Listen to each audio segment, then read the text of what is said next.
Good evening. I call to order the special meeting of the Planning and Zoning Commission for the City of Apache Junction. The date is Monday, June 7th, 2021, and the time is now 5:03 p.m. I invite you to stand with me and recite the Pledge of Allegiance. I pledge allegiance to the flag of the United States of America and to the republic for which it stands, one nation, under God, indivisible, with liberty and justice for all. Thank you. Roll call. Rudy. Commissioner Barker. Commissioner Begeman. Here. Commissioner Cantwell. Here. Vice Chair Hanchey. Here. Chairman Heck. Here. Commissioner Cross. Here. Commissioner Gage. Here. 6 present. We have a quorum, Mr. Chairman. Very good. Thank you. Next item on the agenda is consideration and approval of the agenda. Do I hear a motion to accept the agenda? Chair, Yes. I move that the Planning and Zoning Commission accept the agenda as presented. I have a motion. Do I hear a second? Second. Very good. Thank you. I have a motion and a second. Roll call. Rudy. Commissioner Gage. Yes. Commissioner Begeman. Yes. Commissioner Cantwell. Yes. Vice Chair Hanchey. Yes. Chairman Heck. Yes. Commissioner Cross. Yes. So moved, Mr. Chairman. Very good. Thank you. All right, and we have one item tonight in old business. It's case AM-3-20.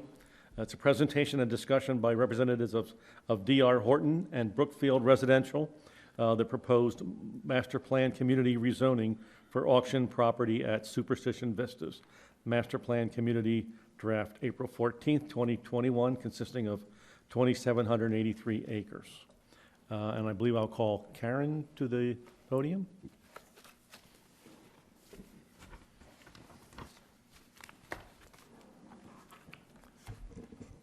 Thank you, Mr. Chair, members of the Commission. For the record, my name is Karen Taylor Robeson, and my address is 3344 East Camelback in Phoenix. And I'm here tonight on behalf of D.R. Horton, Brookfield Residential, and the State Land Department to talk to you about Superstition Vistas. I'm going to start with an overview and just set the context and some of the historical context of Superstition Vistas, and then I'm going to ask Patrick Brown from D.R. Horton to come and talk about D.R. Horton.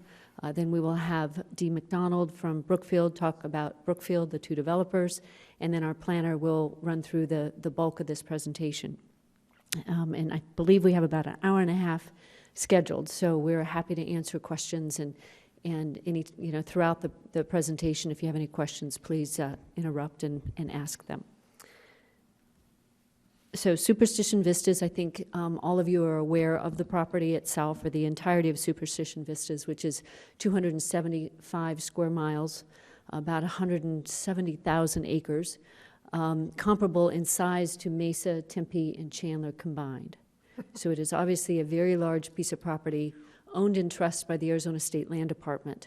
A lot of people, and myself included, sometimes refer to it as public property. It's actually trust property.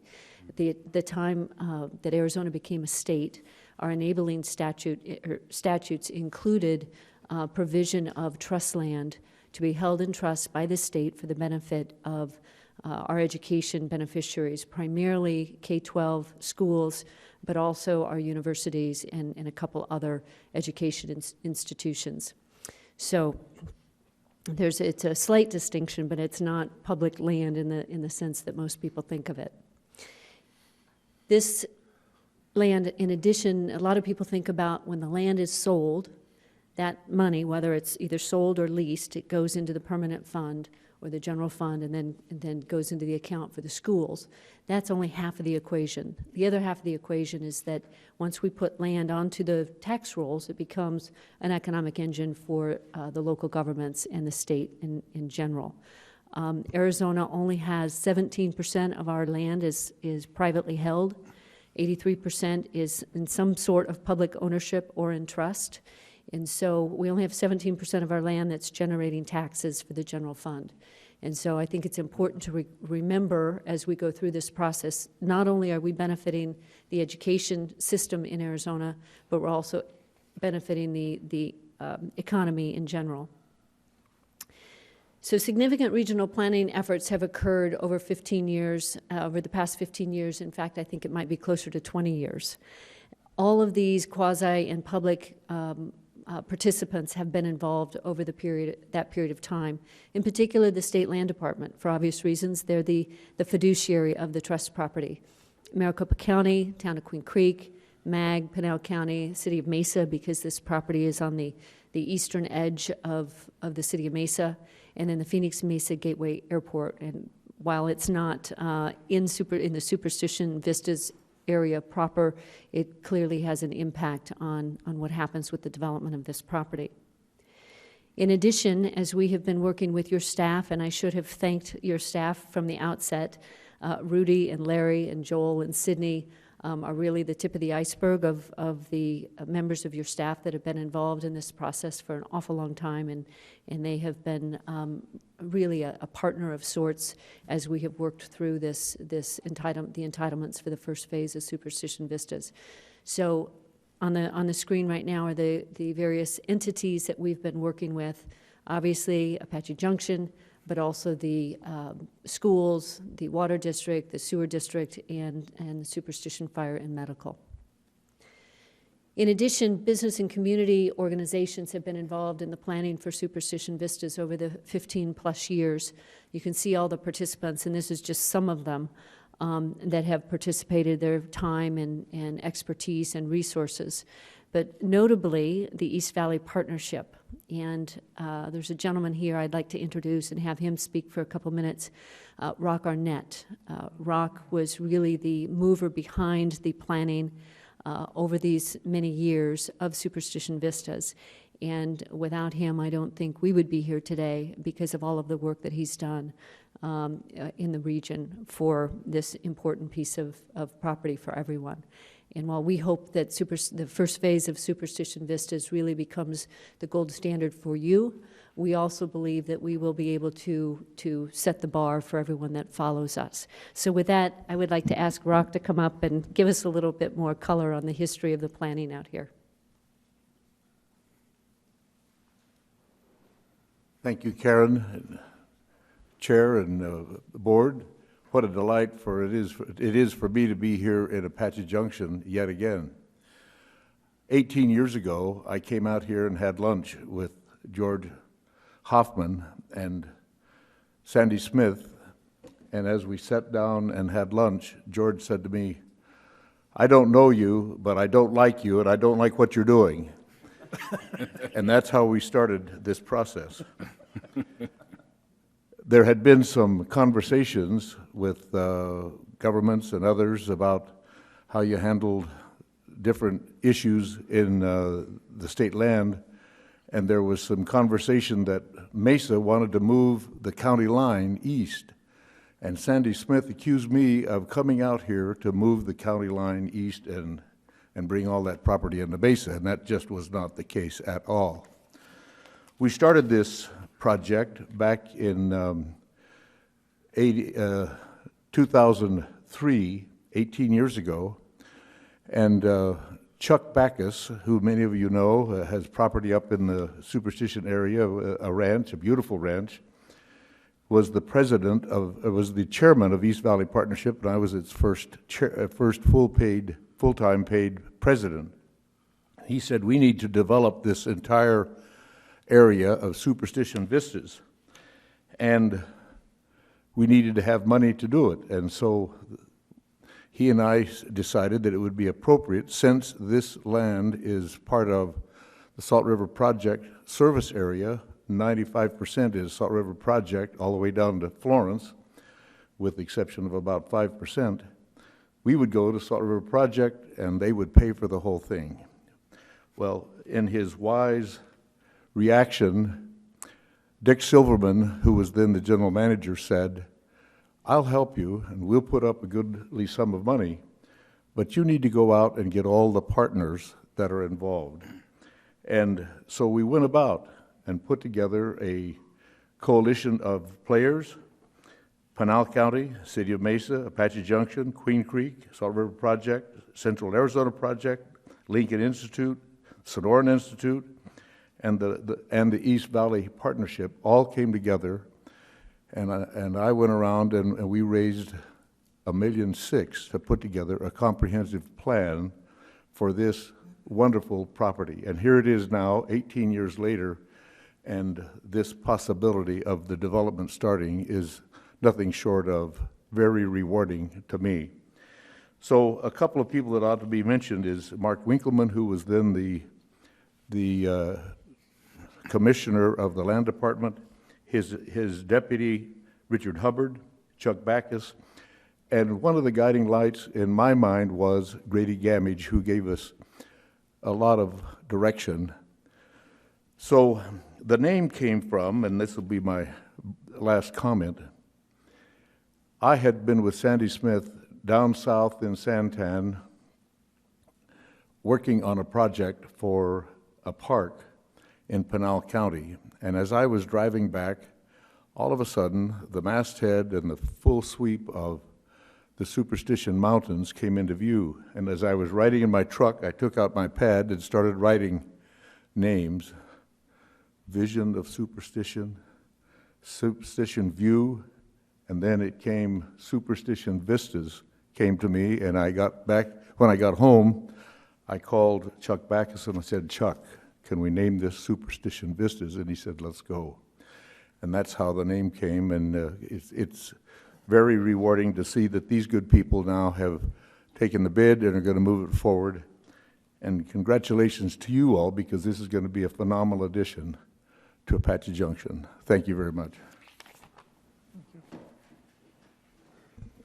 Thank you, Rock. And Rock is far too humble, because trying to raise that kind of money 18 years ago was nothing short of phenomenal. But it really showed the commitment of the community to try and do this right and really put a long-term plan together. So now I want to just spend a couple minutes talking about the regulatory framework, which you will be seeing in the form of the master plan community document. And a little bit of background, having done this kind of work for the last 25 years, you work on little projects, you work on big projects.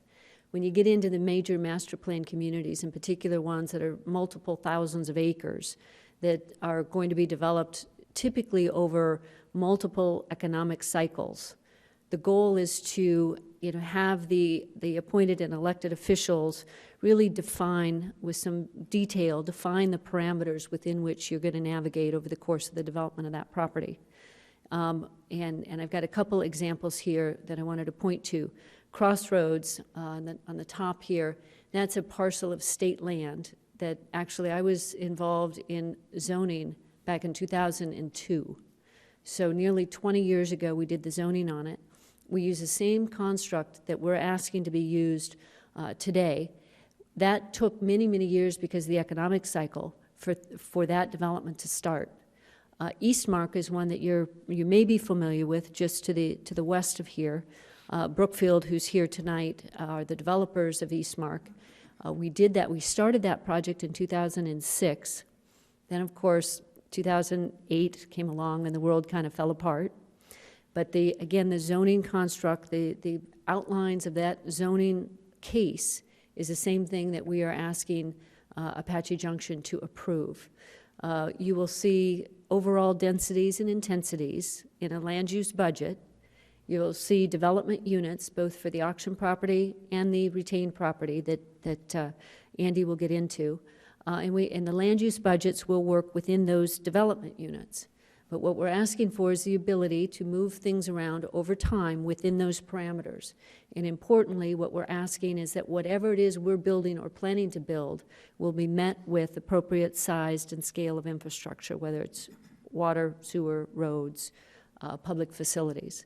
And so that you have the comfort of knowing that all of the things that are within your purview will be taken care of, but we have the ability to, over time, respond to the marketplace.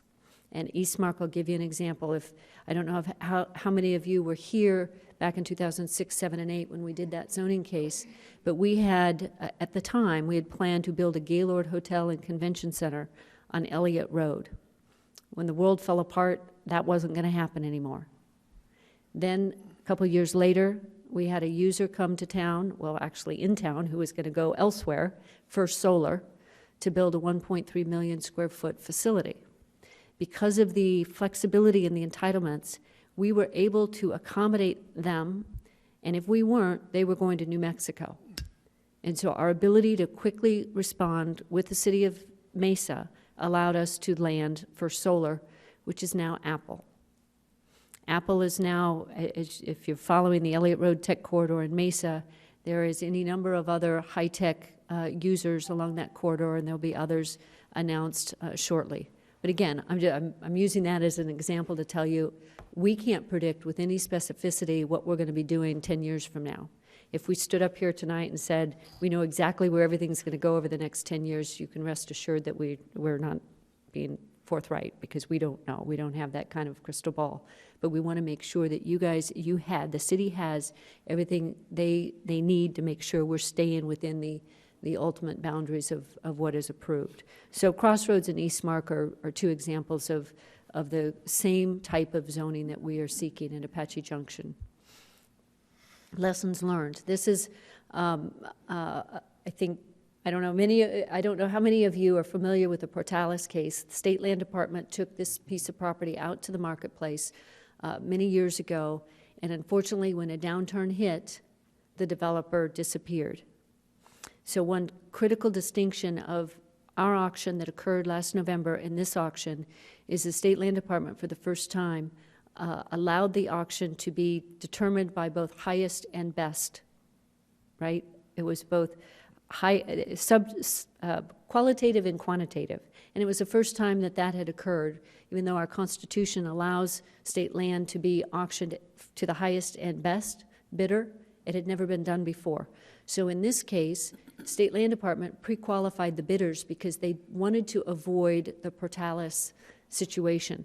They didn't want to go out to auction, sell the property, and then have the developer disappear. So the qualifications were quite high. And if any of you followed that auction, it was sold for 3.5 times what the appraised value was. So you have qualified bidders that are qualified both financially and with their expertise that are now really will be your partner over the course of the next several decades on this development. So the goal was to learn from past lessons and not make that same mistake again. So with that, I'm going to ask Patrick Brown from D.R. Horton. D.R. Horton was the successful bidder in November at the auction. And so D.R. Horton and Brookfield, who was actually the applicant on the property initially, are now working together to bring Superstition Vistas to light. So with that, Patrick?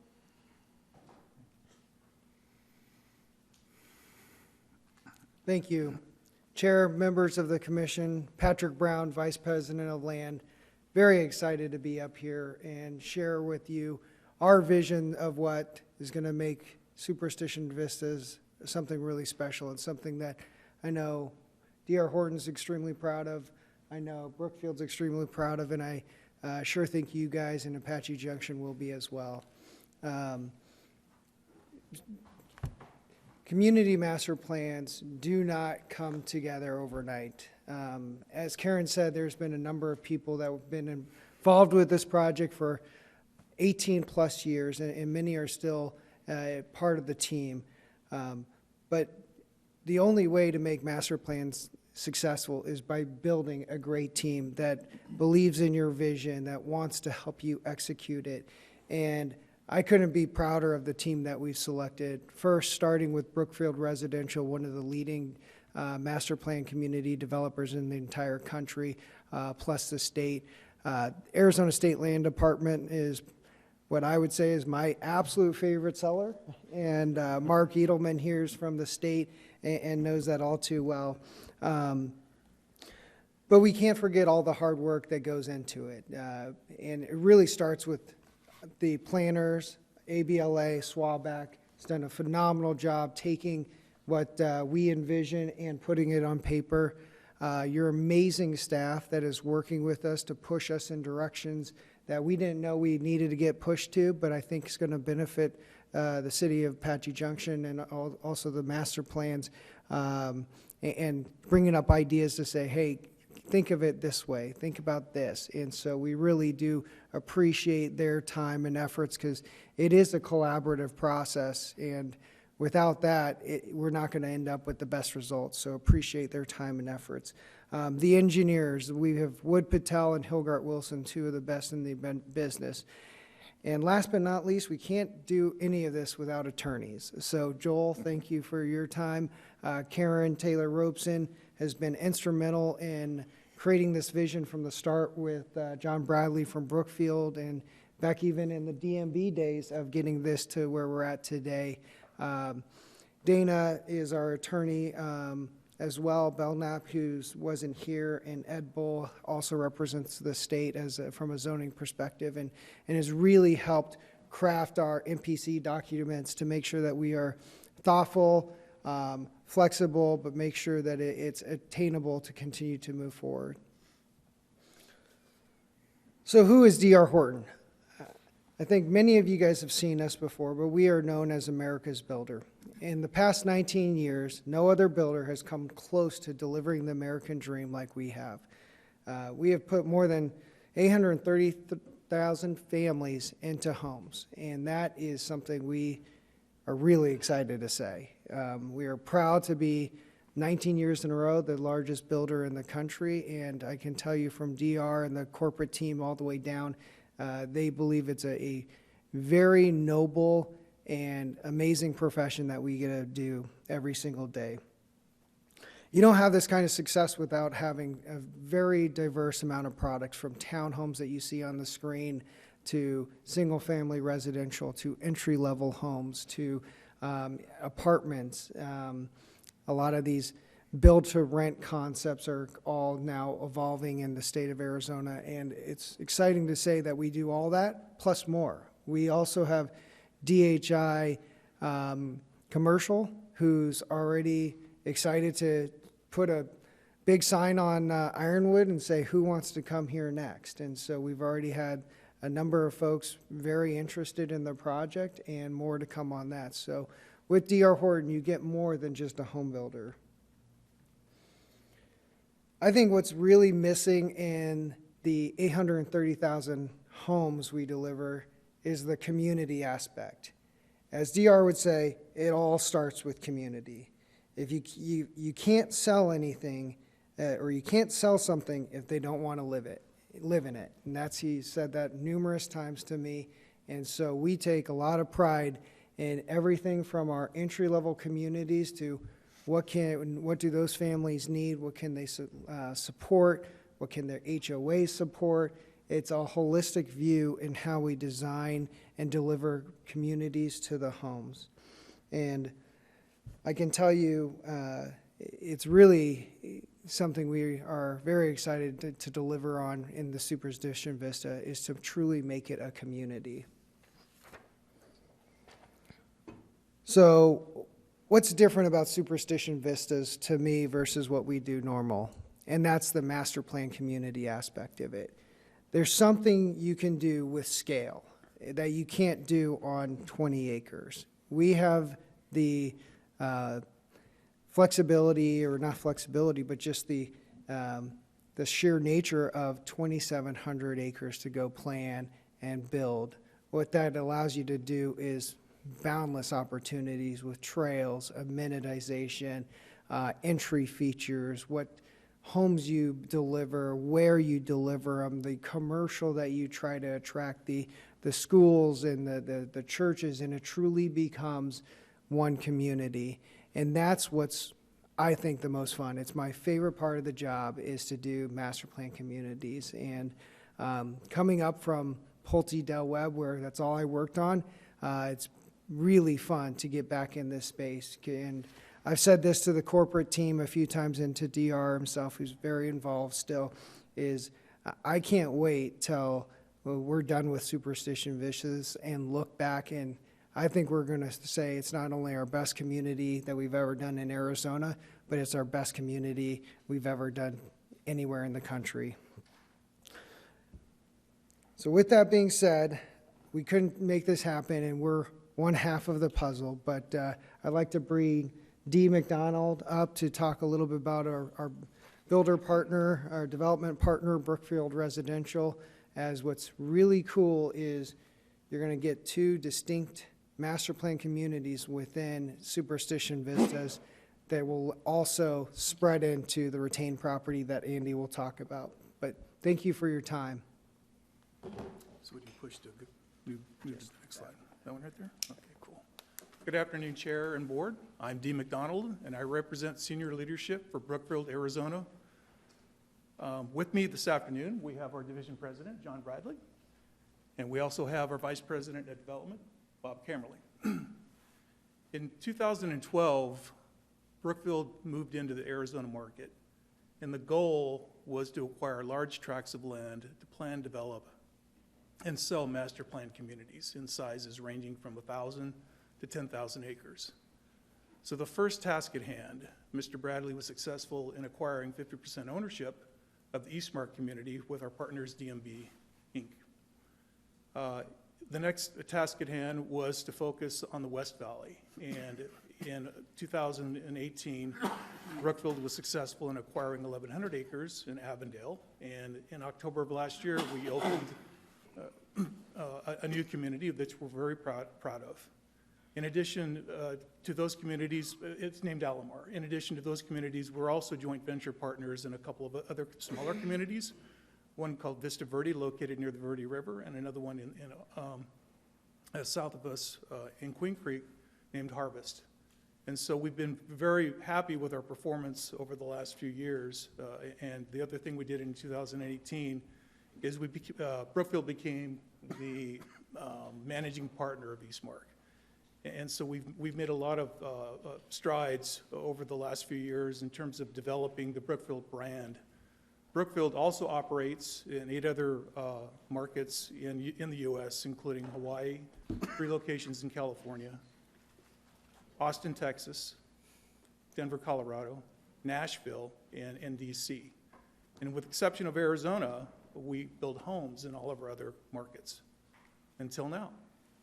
Starting in the Q2 of next year, we are standing up a home building company, and we will begin building Brookfield homes in our Alomar community in Avondale and quickly move to ASLD. ASLD is a very important component of our overall business strategy in terms of developing master plan communities, and we could not be happier with the partner we have with D.R. Horton.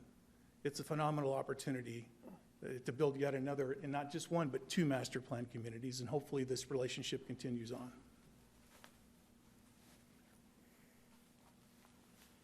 Brookfield Residential, our parent company is Brookfield Asset Management, which is kind of an interesting company in itself in the sense that it's global in nature. It manages over $600 billion of assets worldwide. It's overwhelming to even to begin to talk about the type of assets this company that we work for manages. But we're very proud to work for such a large company that's very focused on home building. And so, you know, as we move forward, you know, we're looking for other opportunities as it relates to mixed use, you know, in our communities, because we have that capacity within Brookfield. We have other capacities within Brookfield that, you know, it's just endless in terms of what we have the opportunity to do. Brookfield Asset Management employs over 150,000 people worldwide. And so it's a really big company. I don't know everybody's name yet, but I'm working on it. But it's certainly a great opportunity, and we're proud about the experience and the expertise that we bring along with D.R. Horton to begin to develop this community. Thank you.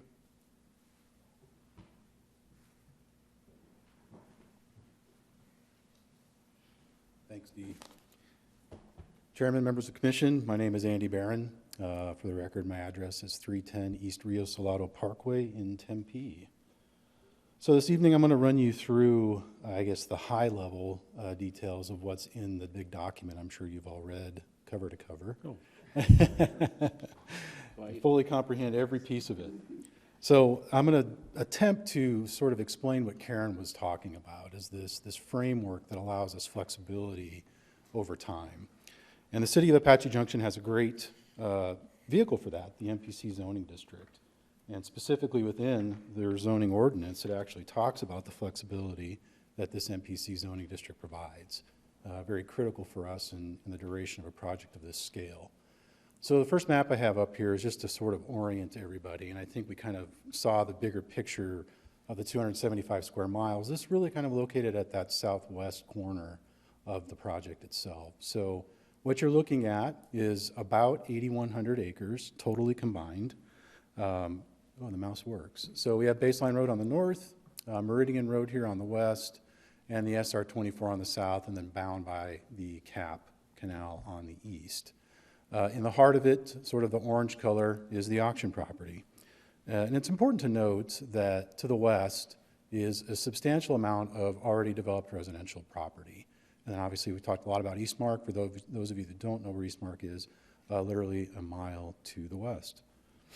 So breaking it down, what we call the site in the document, if any of you read this in detail, you'll see some terminology that we're going to start using here. The site references the entire 8,100 acres.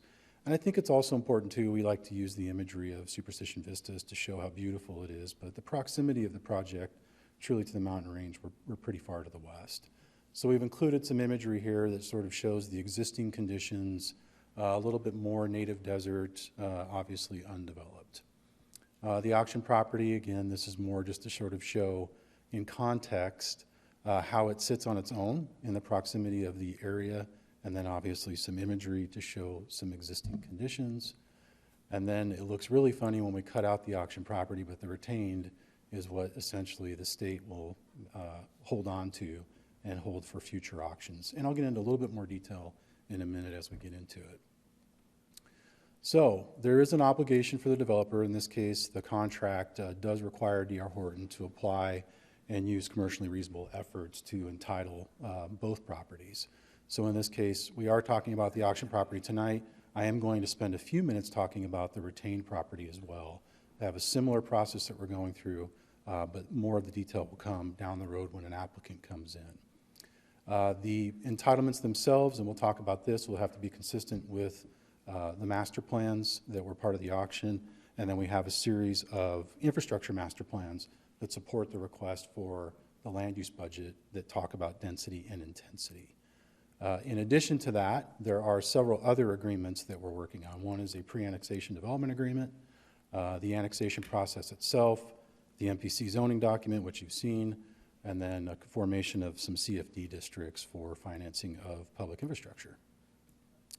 So as we talk about the auction property, it's divided between D.R. Horton and Brookfield. You can see there's some acreage nuances there. That's just the way that the land falls. So what's in orange, red, I guess, is D.R. Horton. Blue would be Development Unit 2, and that is Brookfield Residential.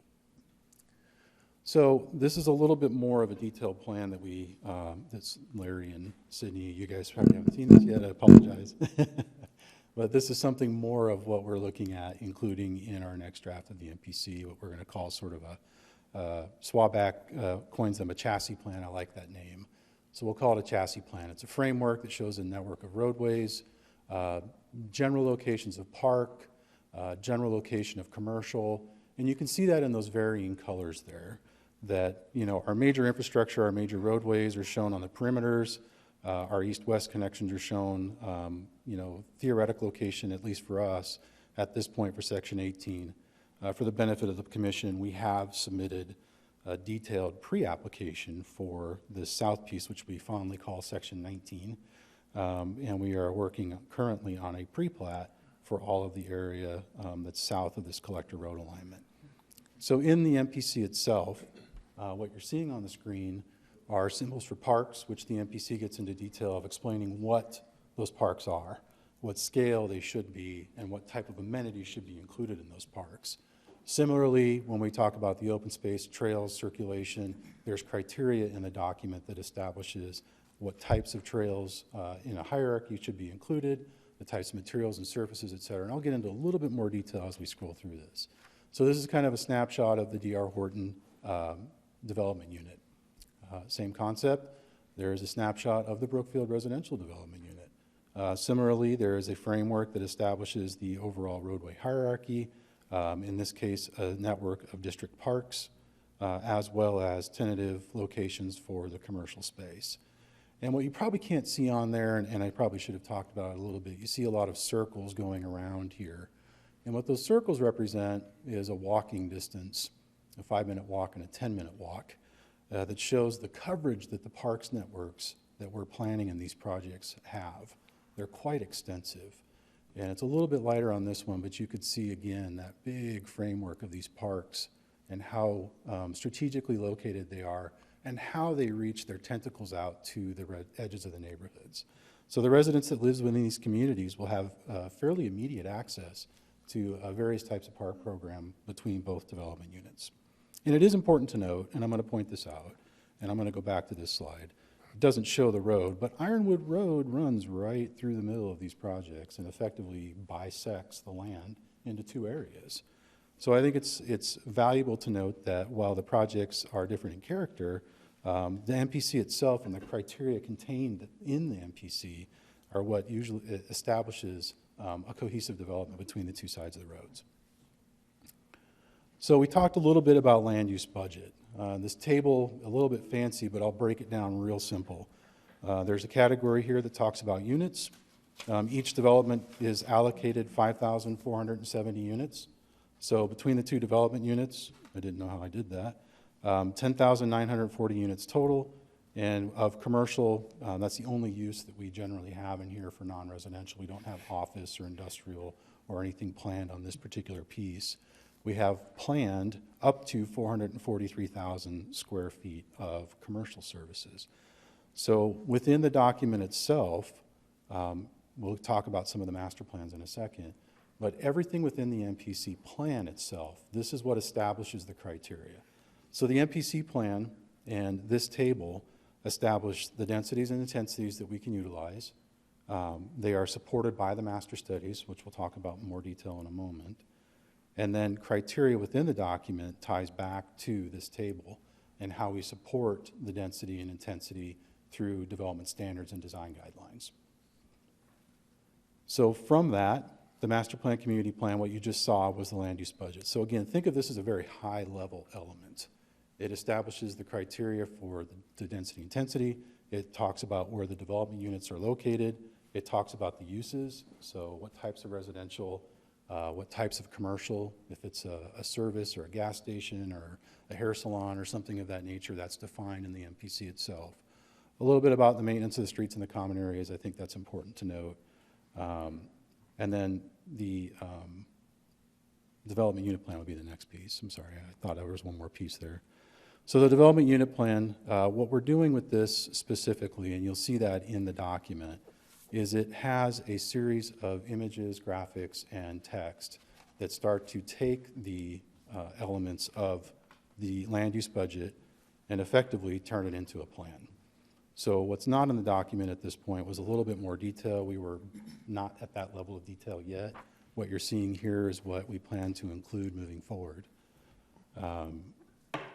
And then the development standards and design guidelines, this really kind of gets into the type of residential product, the type of commercial, how things shall be site planned, what the streets might look like, and paths, trails, landscape standards, things that we just started talking about at a very high level. So within the trails plan, what we know today are the main corridors, and that's what this document or this graphic is showing. Within the MPC itself and the development standards and the design guidelines, there are criteria that establish all of the trail requirements that would occur within the project. So if I were to go back to this plan or this plan, what you see as we get more detailed in our granular planning process and we get to a pre-plat level, we would be able to identify the corridors of where trails occur, how they connect, where they circulate, and also establish a hierarchy of widths and materiality. And that's what this plan starts to describe, and then the development standards and design guidelines get into those details. Similarly, with the open space master plan, the MPC document itself requires us in the residential areas to have 15% open space. In our land use budget, we will be tracking that open space as well as the units and any non-residential floor area as we submit applications for subdivision plat or site plan approval. So as we work through this, we expect that we will be able to demonstrate conformance to the land use budget all the way through the open space as a minimum of 15%, through the development units themselves, through residential intensity, and then non-residential gross floor area. Also, we have a roadway network established that has the major roadway infrastructure identified. And then obviously there's a traffic report that goes with this that supports the roadway widths and number of lanes. And then internally within each development unit, there are a series of street cross-sections that are being proposed that, dependent on the type of product, dependent on the character and look that we're going for, those sections are being worked through with staff currently that would be implemented within each development unit. And those, again, being identified at the time of site plan or subdivision plat. So we can't do all of this without understanding the infrastructure.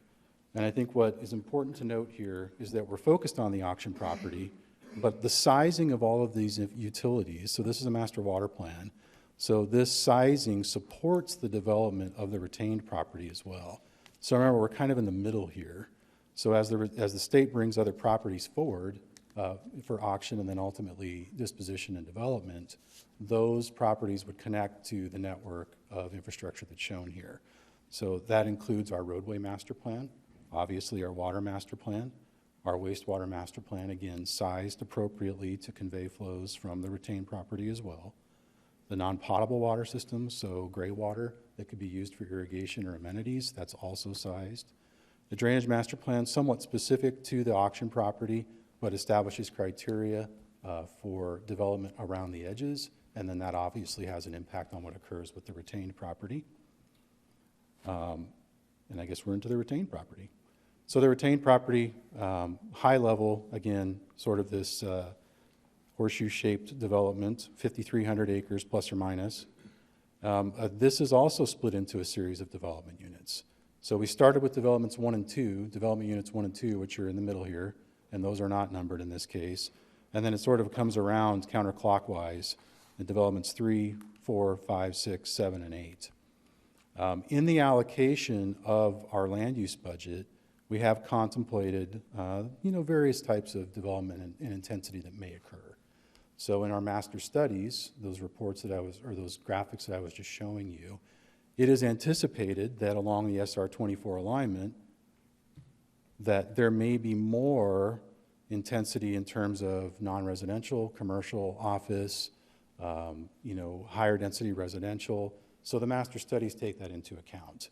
The character of development unit 3, 5, those might be more residential in character with some supporting commercial services. 6, because it doesn't have a really good proximity to any transportation corridor and the barrier of the canal itself, likely is more residential.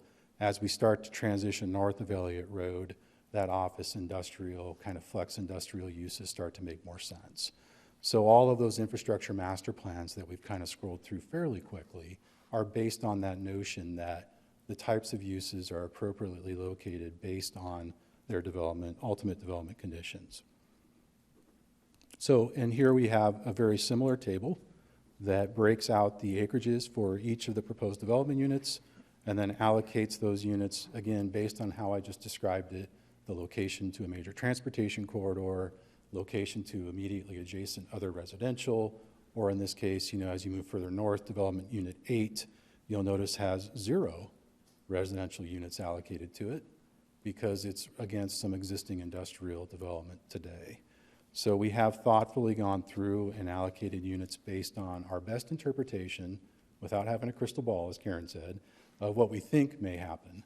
And this is our best assumption because we have to do something to help try to drive design, drive master studies so that we understand where we think development may go. And keeping in mind, too, that there's just shy of, actually just over 9.5 million square feet of non-residential gross floor area. So that can be translated into mixed use, commercial, industrial, office, et cetera. So there is a fair amount of area planned for development. So a little bit different in this case for the retained property. What you saw in the auction property was a little bit more detail in terms of a development unit plan, design guideline criteria, development standards, and that's because we have 2 end users today. We know who they are. We have, Brookfield and we have D.R. Horton. What we don't know in the future is who state land will be selling those pieces to in future auctions. So we have the master plan community plan, so the MPC plan is still in there, which establishes the development units, the land use budget, and criteria about the allocation of units. What we don't have is a very specific development unit plan. Those are expected to come in the future as an applicant acquires property through disposition in the future. So we have a framework that we've established within this retained property MPC.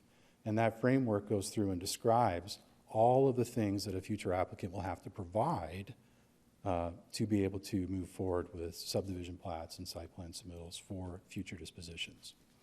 So it's essentially the same outline, except the detailed graphics, the explanation of where the trails are, where the roadways are. Those items are unknown to us. So the best that we can do is establish criteria for a future developer to be able to provide that at a future date. So we're going to talk a little bit about sustainability. We understand in working with staff hand in glove here that this is something that's quite critical and important for us. We live in an arid climate. Water is a valuable resource. Drainage is something that we obviously want to try to capture and bring back into the soil. We have some high-level items here that we are integrating into the project, and some of these exist in the MPC plan today, and some of them will be added as we work through elements with staff. So we talk a little bit about building technologies. I think one of the biggest things that we definitely see implemented here are Energy Star, smart programmable system, low-flow water fixtures. We know that those are important elements. We are already committed to low water use landscape throughout the entire project. We are also limiting turf to just common area and park areas. We no longer are pursuing any turf in any front yards. If we do, it will be artificial turf. Okay. The smart water irrigation systems, smart controllers, they're ET-based, based on weather. They're very, very common for us to use in master plan communities. We are talking to and will work with Southwest Gas and SRP for their energy efficient programs. We're working with staff right now on dark sky lighting standards so we can mitigate the amount of power required, and certainly using LED fixtures throughout. The transportation, what you'll see on our trails plans as we start to continue to further develop them is the connectivity that we're planning on to make it very easy for bicycle, pedestrian travel within the community, and obviously to the regional trail system that exists at the CAP. We're also looking at options potentially to include electrical vehicle outlets within the homes themselves. We think that obviously if you look at the news or read the news much, Ford and some other manufacturers are committing to 50–60% of their fleet being battery powered by 2028. That's a pretty big change. So placemaking, obviously a very big component. Patrick talked a bit about that. A big piece of us creating lifestyle and character within communities. So shade, good quality program within the parks networks, good street layout, circulation, good Paseo connectivity and open space connectivity throughout. Those are what really make great places.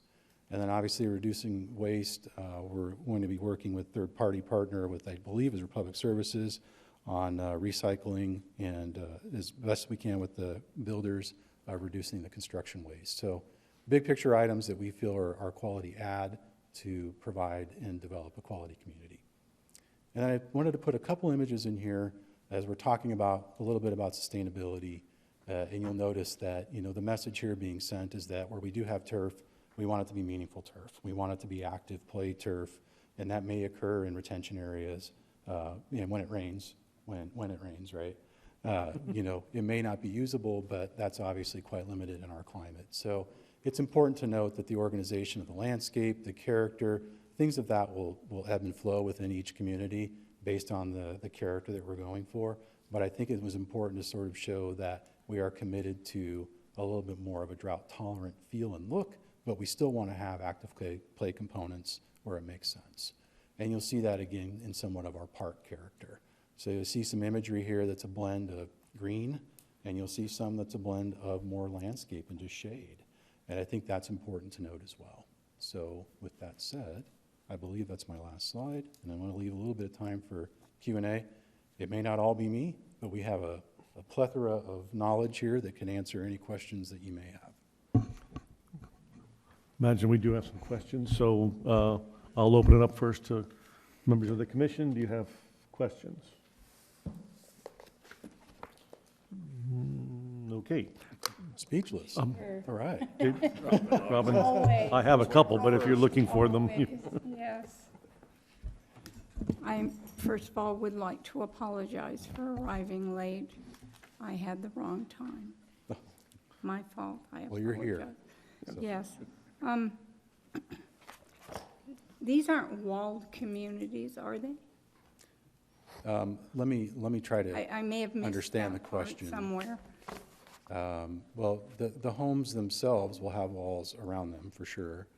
But I would say, you know, in the site planning, that there may be wall conditions along the arterials, absolutely. And that will be based on just site planning exercises as we get into pre-plats and site plans. Then I have a comment, not really a question. You talk about, and most of us up here actually did read this whole document. I'm impressed. And most of us read it more than once. So, yes, we did our homework. I have a concern. You talk about the communities. You talk about them as though they are separate entities, whereas these are actually attached to the city of Apache Junction. And I'm not hearing that, nor did I actually read it in here that there is any, you talk about cohesiveness within the communities. We are the whole community with Apache Junction. Where is the cohesiveness here? Where do we and this, where do we come together? How do we see that joining and feel that joining? I don't know whether that makes sense, but that's bothered me throughout. Sure, and I think that I would start to answer that question by saying that, you know, it's not something that we would typically see a master plan develop all under one unified look. And I think for us, what we've been working with staff on as we talk to them is what does this feel like when we enter into Apache Junction? And I'll use the lighting as an example. We had a pretty lengthy meeting with Larry and Sydney and Emil and Mike about, you know, what does the street lighting look like? How does it feel? And that notion of dark sky was a big element. It's like, how do we create a differentiation between what you might see in Mesa versus what you might see in Apache Junction? And I think immediately for us, it was the light levels want to come down. We want to increase the spacing of the lights. We want it to feel different. So I think that to answer your question, while it's not written in text, that's a very difficult thing to sort of articulate in a document that has standards and guidelines. I understand. Yeah, so I think what we're saying is that we want to establish the criteria within the document that allows us to create that differentiation of community. And I understand what you're saying, but I think that variety is also something that creates really great places. And as we look at master planning and we look at the development of something of this scale, oftentimes we'll see 3, 4 different communities within the larger community itself. And that has to do with different types of uses, different types of brands that may come in. You could end up with a very large gated enclave of some sort. And I think that that differentiation creates a place for everyone. So integrated master plans oftentimes include different types of communities within them. And I think that character, the criteria that we've established in here, while it doesn't translate verbally into defining a unique look, as you start to see the plans come in, that's when that character gets defined. So I can answer your question by saying that we are working very closely with staff to try and implement those features that make it unique to Apache Junction that will then be translated into the development itself. So it's a long answer to, it's hard to draft. A very convoluted question A little in bit. reality. I mean, you know, I understand that every time that a builder comes in, be it within the city as it is today or within the new areas to the south, that they're going to create a little sub-community. Sure. I understand that, hence the reason, the question about the walls. Is it going to be walled off? And that concerned me a bit because we've tried very hard to cut down on walls in the community because it's become these little walled off things that sort of make you feel like you're going down a jail road or something. You got walls all down you. So that answers that to the extent that you can and to the extent that I comprehend. Sure. one other question, and then I'll let it go. You answered the dark sky question, because in the document that we read, you had said you may do dark skies, and I was hoping that you realized that you will do dark skies, because that's one of our ordinances. It's something that we've talked with staff extensively. The development team's committed to it. It really was just to what level of dark sky are we doing?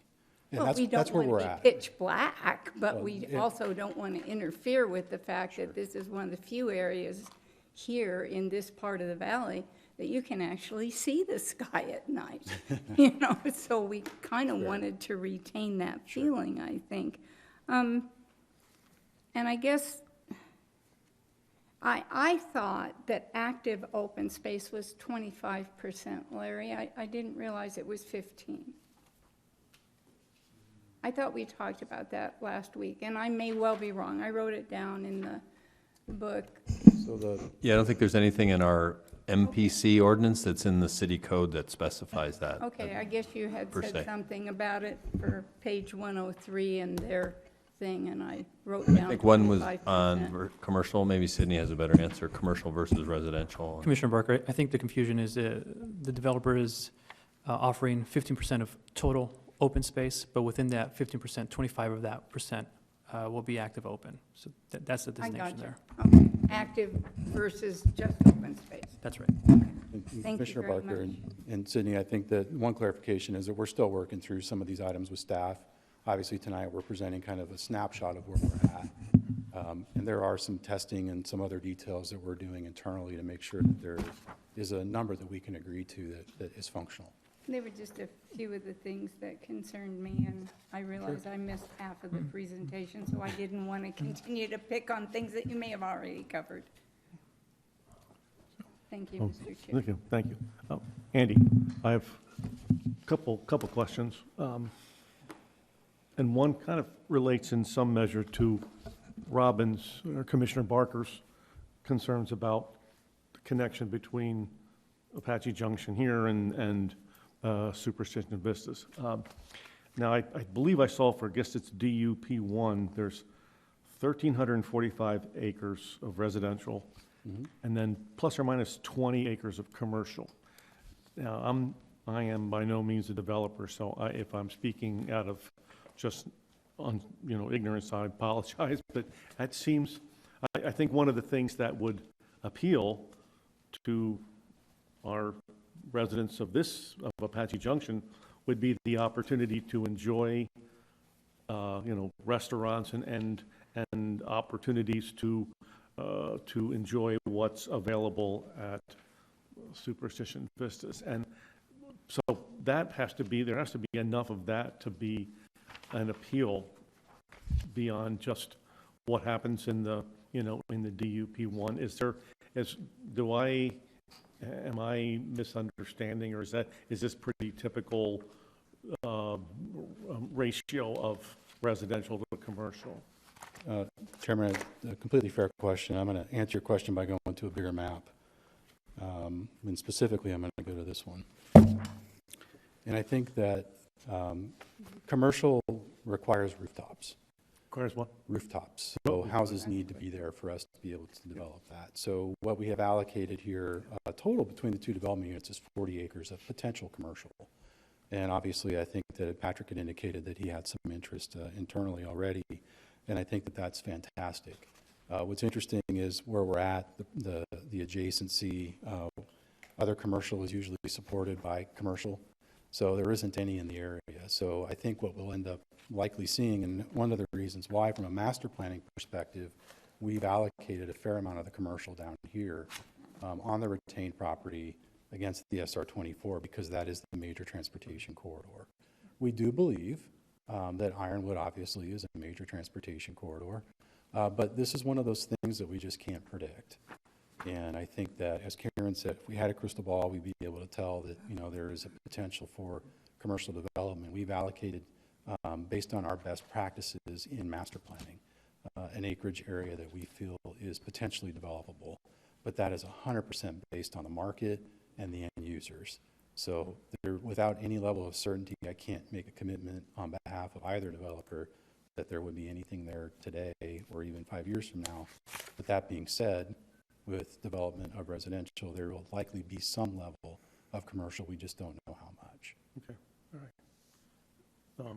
Another question related to the water conservation and the limited turf areas. I would imagine that the HOA, through its CCNRs, would be responsible to assure that homeowners weren't coming in and just, just putting in, covering their properties with grass. That's correct.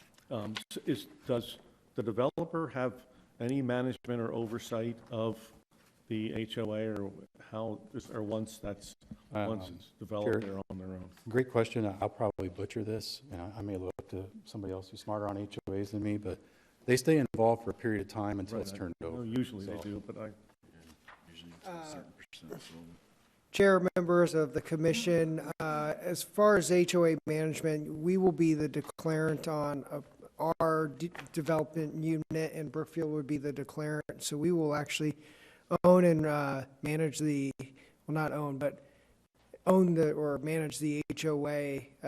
We'll have a third-party manager do the work, but we will be the board until really the last homeowner is actually moving in. So that's typical what you'll see on every master plan development. I don't know if Brookfield, they're pretty much the same way. So the nice thing is, so all of a sudden someone goes, puts a whole bunch of turf down and it's not artificial, which we will allow. They'll get fined, and they'll continue to get fined until they rip it up and replace it.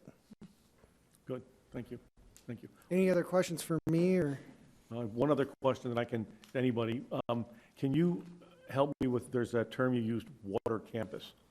What is, and what's going to be in a water campus? Yeah, so the water campus will actually be a storage. So typically you see the big steel structures that store the water. It'll be sized for a booster pump station. We'll make sure that the lines are properly pressurized to meet fire flow and safety factors for the building, for the homes, to make sure that everyone's got pressure and serve as redundancy for the community.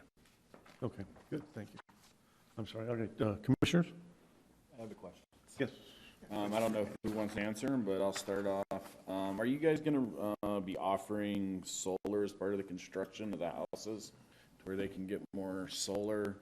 And then also for part of your community buildings and stuff, having solar as options for power for? Yeah, so what we've seen is, and I'll be just very honest with you, ever since the tax regulations has changed, solar has become not a very profitable feature or saving feature for the home. It typically, the lifespan on the cells that you put up there is good for 7 years, and then they're leasing them, and it's all happening aftermarket. So pretty much the builders have stopped offering even options for solar because it's all happening aftermarket. So you're typically not seeing as much solar going on. But what's really the big push is everyone's moving to Energy Star, and you actually have to get Energy Star rated. So when you're finishing your home, you can't even get C of O until you actually have a full test done on your house to see if it's met that standard. And so that's really the critical piece that the home building community has latched onto and said that this is what's the most important thing. Doesn't mean all of a sudden solar becomes way more affordable and becomes more attractive, or the tax laws change. Then you could see us home builders offering options again. It's just not typically happening right now. What about on the public buildings or the community buildings? In the community buildings, we've never done it. Where I've done it once is actually we'll do parking stalls, and you'll put them on the parking stalls because you just get a little bit more efficiency there. Right. When you start doing pitches and roofs, you start changing your design to make sure you've got your energy efficiency of the solar. And I hate to say this, the design of the architecture team, they don't want, that doesn't win out on the Right. No, I don't look, care where but you put them. I was just saying to help offset Yeah. some of that with the energy conservation. Yeah, in the public areas. One of the big things that we've started talking about, and I think you're going to see a lot of the other builders go to this as well, is options for really electric vehicles in the garage. I think that that's probably going to be the next thing that you're going to hear about, that every builder's going to go to that as at least an option, if not a standard. And so that's kind of one of the new changes that I've seen in home building practices over the last, call it 6 months even. And then, since we're on the public areas and, you know, we got all these neat pictures of all these different parks and baseball fields and pools. Are these gonna be for that community only, or will it be for the surrounding public as well to use? So again, we've been working with staff on figuring out the blend between HOA-run facilities versus civics facilities. And actually, maybe I'll have Dee come up here and talk to you about the Eastmark model, which is one of the things that we're talking about doing here. So for Eastmark, we have a 90-acre great park, and the park is a public park. It's regional in nature, but we've been very careful in terms of what regional means. So it's accessible by the public, but what we don't have are a lot of large programmed soccer fields where you're bringing in people from not only inner city, but out of state. And so we've tried to keep it, you know, regional to the city itself in terms of the type of programming that we've offered up. Now, with that said, we do have a quad of baseball fields that are illuminated at night, and you can rent those if you want, but they're really intended to be for either the residents or for local Mesa residents. But that's a 90-acre park. Currently, in all the planning that we've seen, that we've completed, and that we've seen that D.R. Horton has completed, we're not envisioning a cohesive, connected 90-acre park. It's more of a necklace of public parks, smaller in nature, that may have a ball field, may have a soccer field, may have other programmed amenities within those, but they're not, you know, large complexes which tend to draw people from outside of the community. But they're public parks, which means that anybody within the city, okay, will have access to those parks, those public portions of the parks. We just haven't gotten far enough along in the planning to really understand, you know, how big they are, where they're located, but we are working towards better understanding public parks versus private HOA-maintained parks. Does that help? Yeah, so we should kind of pull some of these out maybe, because we're not really envisioning any of this. Okay. All right. Andy, you want to take over? Okay. So, Mr. Chair, Yeah, Commissioner Parker. so am I understanding correctly, sir, that if I want to walk my dog, I can walk in those public areas in this place on the other side of the freeway? Absolutely, Okay, absolutely. just checking. Yeah. Because we had another housing project that went into the community who told me that I would be welcome to walk my dog, but the problem is they have a gate. And they don't welcome everybody through their gate. Right. And so that Yeah. sort of slammed the gate in our faces. Right. Yeah, I mean, if it's gated, it's meant to be private. It's not a public park. But, you know, our intent is to build, you know, portions of public park throughout the community for access by any resident within the city of Apache Junction. Other questions, Commissioners? Yeah. Darrell, Commissioner Cross? I guess I have several questions. Are you planning on incorporating fire protection sprinkler systems in your homes? Deferring? We have a plethora of knowledge here.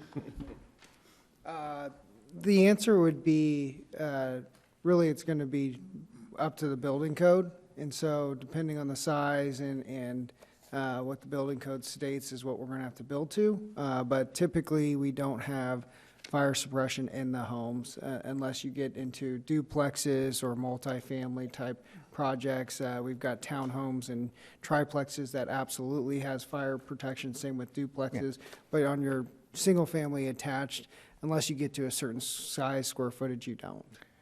Can you make that an option as part of the sale of a home? We absolutely could talk to it.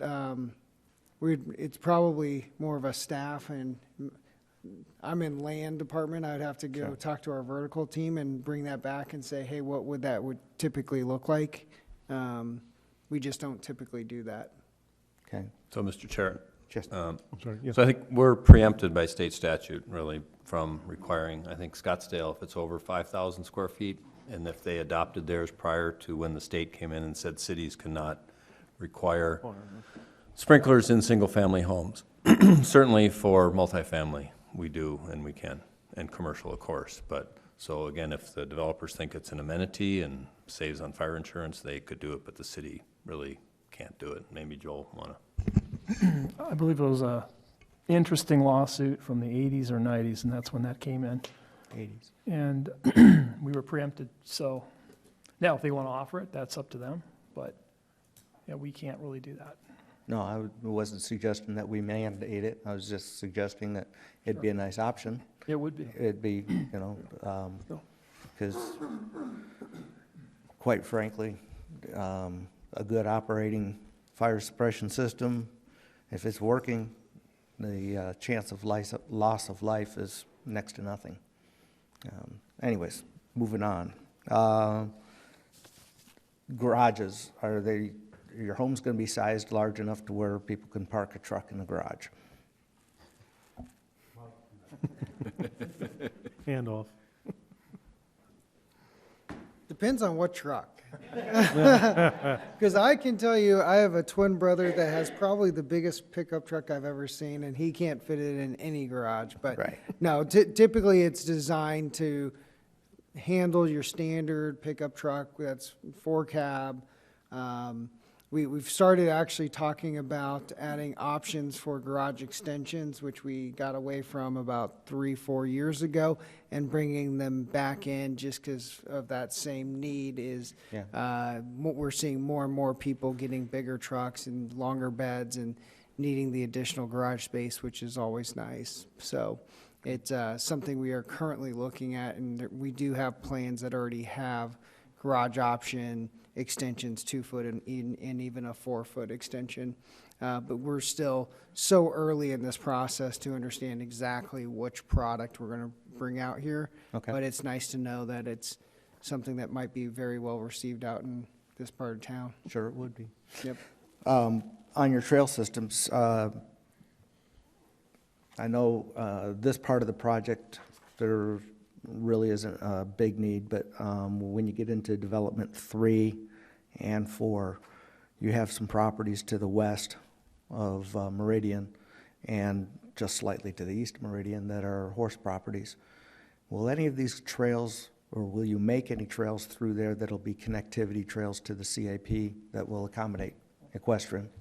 Yes, sir, and maybe this is actually a good, so the plan is this existing transmission line easement Yes. down to the south that kind of starts getting pretty darn close to those horse properties that you're talking about. Yes. Will actually be part of our overall trail network, and then they'll get to Meridian Road and then be able to get up to the power line drainage channel. Well, that's our main thoroughfare for our trail that we're trying to get everyone connected to that. And that takes you to your CAP trail that will go on for miles. And that's one other way where we're able to connect to kind of current Apache Junction, is tie the two together by that trail system and have that be kind of a real sales pitch. And the only other thing I'd say with Commissioner Barker, I think these future residents are going to thoroughly enjoy all the nature and hiking activities and meeting other neighbors and members of the community by just being out in the community. And with the superstitions there, I think that's going to be a great way for different people to kind of meet new folks. And as Dee so eloquently said, we do plan for public parks down here. So there's going to be typically most master plans, and really is an education from Brookfield of how they were able to build these public parks using community facilities dollars so that everyone can benefit from building these parks and utilize them. It really is it's not normally done in master plan communities. Normally the master plan communities, the parks are just for the people that live there. So it's a really unique idea that they perfected over at Eastmark that we're planning on bringing here. And a couple more things. I really like this project. I think it looks great. I think, like you just explained, the trail systems and stuff is, I mean, it's awesome. I kind of equate some of this to like areas of like Anthem is to Phoenix, Desert Ridge is to the North Valley. They're not part, you know, it's a completely different concept that doesn't, you know, it's not the same as downtown Phoenix, or it's not the same as South Phoenix. It's a whole new concept. It's a whole new, you know, community per se, but it's still Phoenix, or it's still North Scottsdale, or it's still Glendale, wherever you put it. And this will be Apache Junction, part of, you know, do we have to bring old Apache Junction all the way down to this community? I don't think so. I think this will be awesome standing on its own, and I think you guys are doing a great job. We appreciate it. Other questions, Commissioner? Jesse? Kind of echoing what Daryl and Robin were saying, I'm concerned about the connectivity of this with the, you know, the existing community. And it's kind of a comment more than a question. I think it goes to the city as well. I mean, we've seen what happened down south in Queen Creek with access limited to just Ellsworth and Ironwood, and kind of what a mess that's made with the traffic situation. And my understanding is that Ironwood's going to be widened to 3 lanes each direction at some point. That's correct. I think that's what I've seen. Are there any plans to push Meridian through, or any other road through there, Ironwood as well? Ironwood's got to go over the canal. I know that's problematic, but I think it behooves the city, which basically survives on sales tax revenue, that's our bread and butter, to provide the services for this new community. So we need to get the members of this new community spending their money in the city, right? So it's, and I think that's kind of a job for the city. How do we do that with these people that are living right next to the 24 and are going to drive to Gilbert and Mesa to spend their hard-earned shekels, right? Yeah. So it's just something for future thought. I don't think it's the developer's job to build that kind of infrastructure. I suppose we could try and get you guys to if you want to. But just, you know, going forward, and when you stand back and look at it and you get, you know, this is developments 1 and 2. When you get 3 through 8 built, I can see how it all would mesh in and be, you know, Apache Junction. But number 8's not going to be built for 30 or 40 years, and the city has to survive that long and provide services down there to, you know, to make everything work. So, kind of a question for you, Larry, or it's not a question. It's just a comment. You don't have an I answer appreciate for that. it. So maybe to go back to, so in the top west corner here is Meridian, and it does cut through some state land in this corner to align Meridian up to the freeway. And that freeway interchange that we have now, I think it was $20 million, but it's only a half interchange because of the canal and some other things. So has made that kind of land less viable. I think there was a bill in the legislature last year, almost like a resolution suggesting that that connection be made, but obviously that has to be funding for that. And any road project in the MAG region, as you're looking at 5 years out anyway, once it gets into the transportation system. Part of this is, and I guess we just received it last week, is the master transportation study itself. So we're still looking at that, how that ties in. For example, Elliott Road, it's hard to connect Elliott right through this flood control structure here. You know, how does that look if it, you know, heads a little bit to the northeast? Some of that hasn't been resolved yet.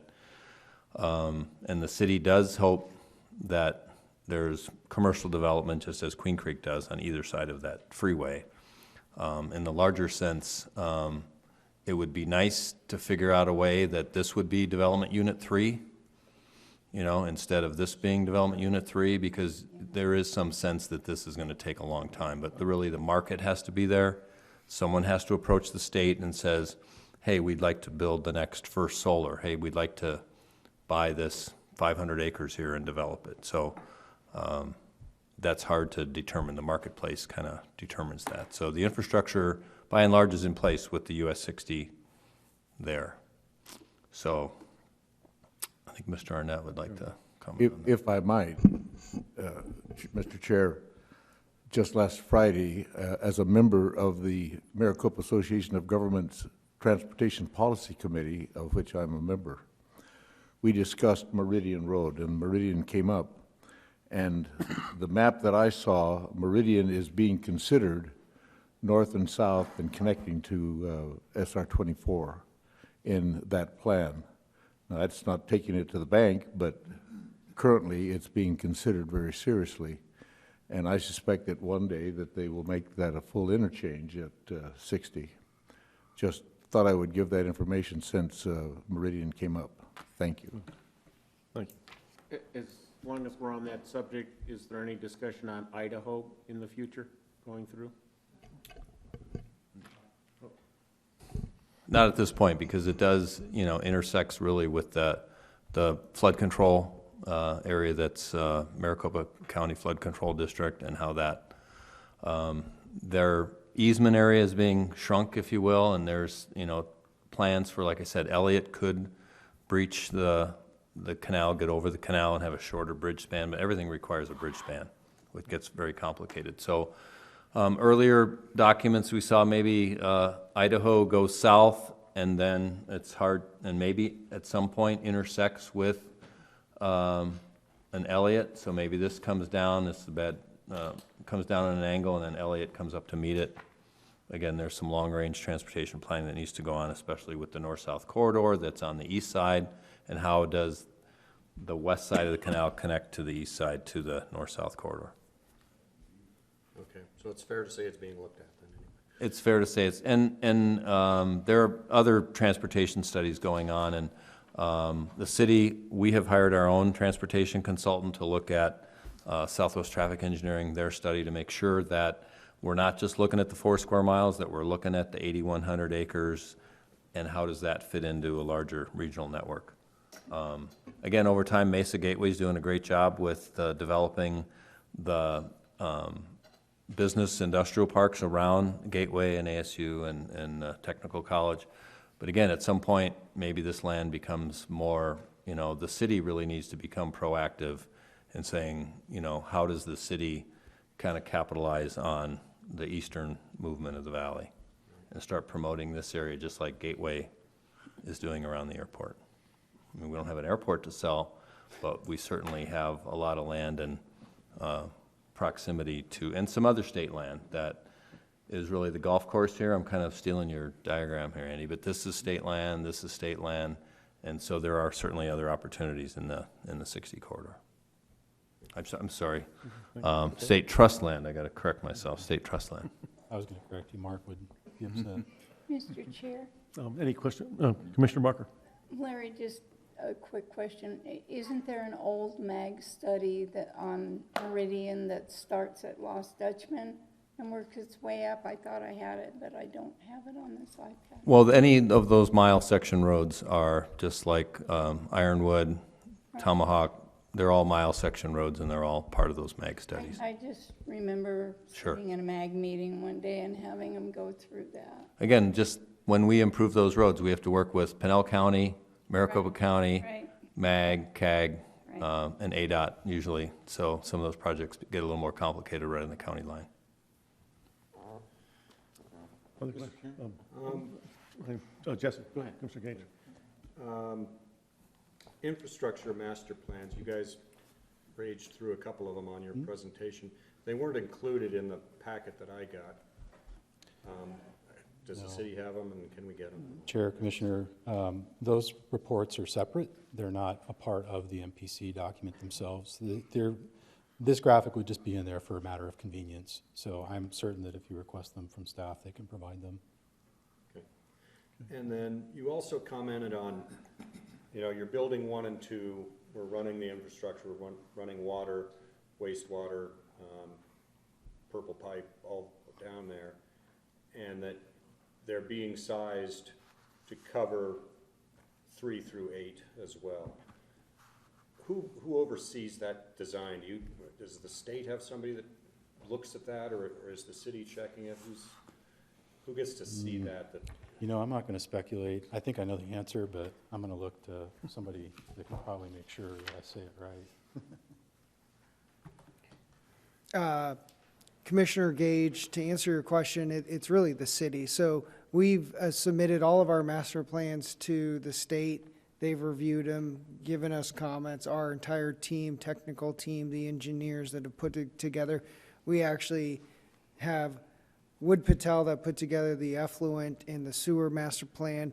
They actually reviewed Hilgart Wilson, who put together the water and drainage master plan, and they both reviewed the TIA, the traffic impact analysis. So there's been a lot of cross kind of review, QA/QC, before we've given it to the city, but we are still working with city staff and to gain their approval on the master plans.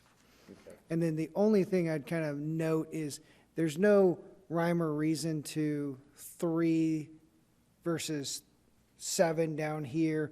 It's going to be based off of need, and what's so critical and what you guys are doing and the city's doing is so important for economic development is placing this underlying zoning is going to allow economic development to occur for the state or GPEC or the city to get a call and say, hey, I'd love to build a first solar plant here, and you guys have a land, and let's get that to auction, let's go, because the zoning's in place. It's not going to take a year to get in place, and then they're saying, well, I'm going to go to Austin, Texas.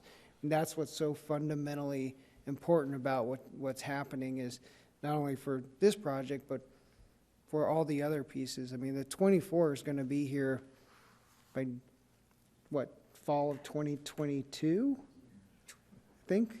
Yeah. So, I mean, that's a huge driver on what's going to happen out here. And then with Ironwood, the nice thing is most times when you're doing master plan development, you're out in the middle of nowhere because you're looking at big pieces of property to do it, like Anthem North. It took forever for commercial.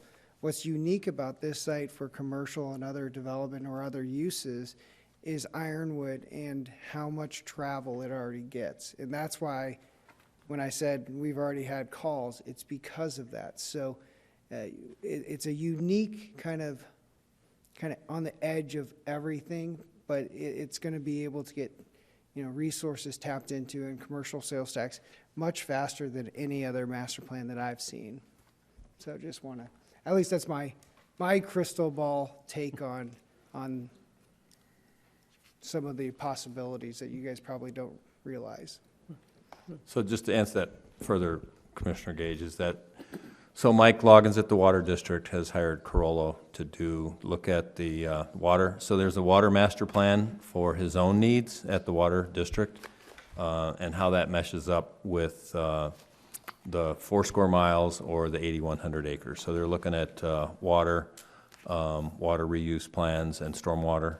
And then Darren at the school district, Darren at the sewer district has also hired an engineering firm to help them with their own master planning, and because they have to do major capital improvements along the way to the wastewater treatment plant. There may be more than one. There'll be water campus within this development, but there may be another water treatment plant that's 5 or 10 years down the road that we also have to plan for along the CAP canal to serve the retained property.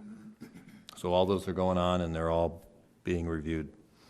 And the plan is to fund both of those wastewater and drinking water with community facilities districts, and they will be funded for development outside of this auctioned property. I got that terminology right? Not the. Yeah, my understanding is there's our own community facilities districts, one for water and one for wastewater. Each of these developments, Development Unit 1 will have a CFD, Development Unit 2 will have a different CFD. Those will also have to fund some of the oversizing of the pipes or whatever it may take for some of the retained property. Is that, That's correct. all right? Commissioner Kent? And then again, yes, I don't know if I was, as far as whether 3 develops before 8, yes, I think a very important point that was made was, once this land is entitled, then that is a major hurdle. When it goes to auction is a different question, but it will already have really its entitlement zoning for that other 5,300 acres. And I want to make sure I add that they can go out of sequence. Those numbers are just random, so. Yeah, I guess, so, I That's- don't know how to phrase the question. They could be A through H or something too, for that matter, so. I guess we're not gonna be digging up the road 10 years from now to put in a bigger sewer pipe. I mean, we're trying to plan around that so that we don't have to go there. Yeah, Chairman, Is that- Commissioner Gage, the important factor here is that the land use budget, that's what these are designed for. So if you took the aggregate between those, the 27,000 X, units plus the, I believe, just under 10 million square feet of non-residential coastal area, that's what this infrastructure is sized for. Thanks. You bet. Commissioner Cantwell, you got a question? Okay, first up is probably more of a statement than a question, and it's dealing with the transportation. Okay. And, we've had discussions about how do we incorporate this area into Apache Junction, and the north-south access is probably going to be the limiting factor there. Ironwood right now is, forgive the expression, a disaster.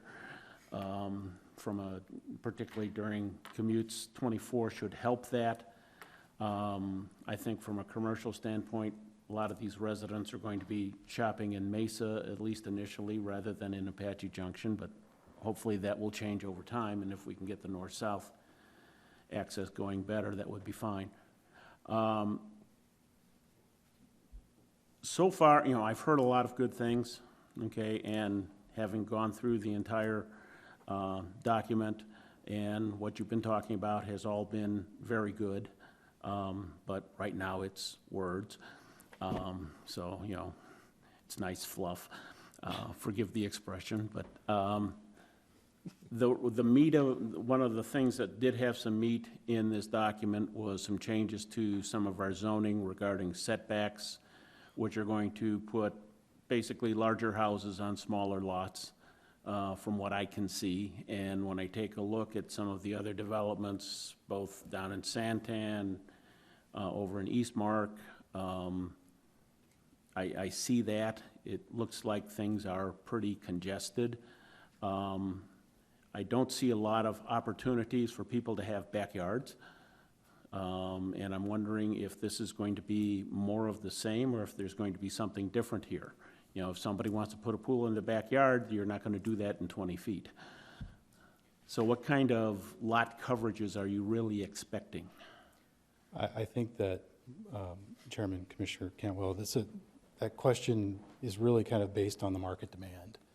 So when we start talking about the criteria that's established within the MPC, it allows us to define that based on what the market is looking for. So I would say, and I can say with confidence on the D.R. Horton side, that we've submitted a pre-app that has lots ranging in size from 40-foot wide all the way up to 65-foot wide. And those depths vary. I can say again on the D.R. Horton master plan that we've actually put some deeper lots in too. So I think that it's very reasonable to assume that folks can have pools in their backyards. And I think that, if you look at the plan that Brookfield is bringing forward, I would almost say the same, that there's really not going to be any issues with folks putting pools in their backyards. I think that the development is consistent with what's in the area and what the market's demanding today. Okay. So, and the criteria that's in that document allows us to sort of choose, based on what the market conditions are. So there's a lot of examples in there that we may not ever use. Understood. And, the key to all of this is we're seeing this in a very nebulous stage. Mm-hmm. We don't have a lot of stuff to go on, and we're relying on our staff to actually implement this. I have a great deal of confidence in our staff, and I want to make sure that, they're holding you guys accountable and you're holding them accountable, and we're coming up with a project that's going to be in the best interest of Apache Junction going forward. Yeah.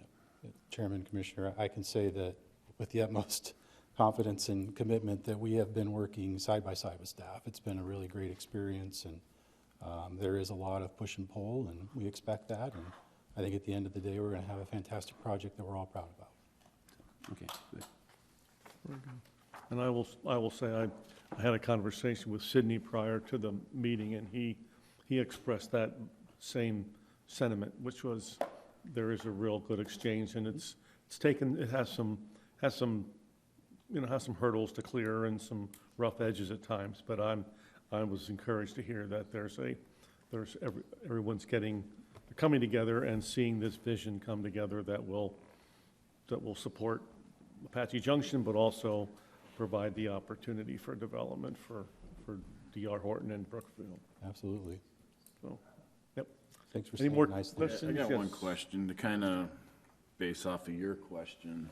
If we did the maximum units like in Unit 1 and Unit 2 with the 5470, what would that look like? Like, what would their average lots be like? I'm And that's actually, going by your land use chart. I'm not prepared to answer that question. I'm sorry. That's a pretty specific kind of site planning exercise. So, I mean, we know based on the yields that would be about I think it was 4.4 use per acre, if I'm remembering correctly. Is that right, Bob?